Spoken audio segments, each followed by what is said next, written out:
میں ہوں عبید قریشی، آپ دیکھ رہے ہیں خبر نامہ ٹی وی۔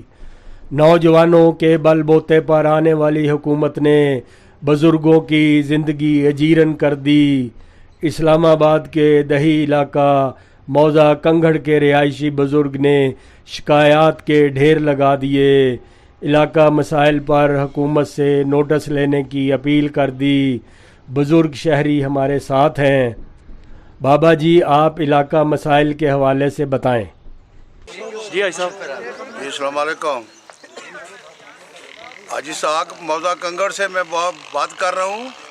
بھائی جان، یہ روڈ جو ہے یہ آپ لوگ دیکھ رہے ہیں، بھائی ہم لوگ اپنی مدد سے آپ کر رہے ہیں، اور روڈ کی اتنی خستہ حالت ہے۔ اس سے پہلے بھی میں میڈیا کو اپنی الفیہ بیان دے چکا ہوں۔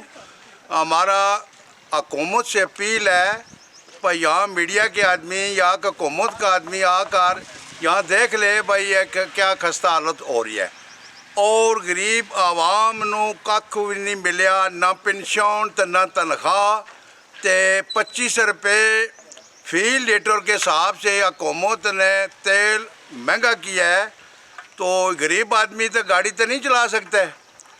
لہذا ہم حکومت سے اپیل کرتے ہیں کہ کم سے کم عوام کی طرف آپ دیکھیں، بھائی یہ غریب عوام ہے اور پاکستانی ہے۔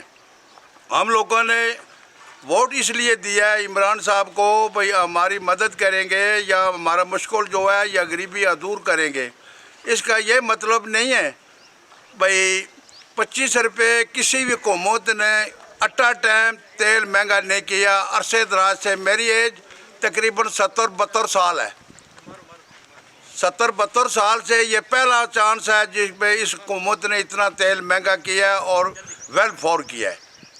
لہٰذا ہم اپیل کرتے ہیں ہمارے نظر آسانی کی جائے، کیونکہ ہم لوگ موٹر سائیکل بھی چلا نہیں سکتے ہیں کیونکہ تیل اتنا مہنگا ہو چکا ہے۔ السلام علیکم۔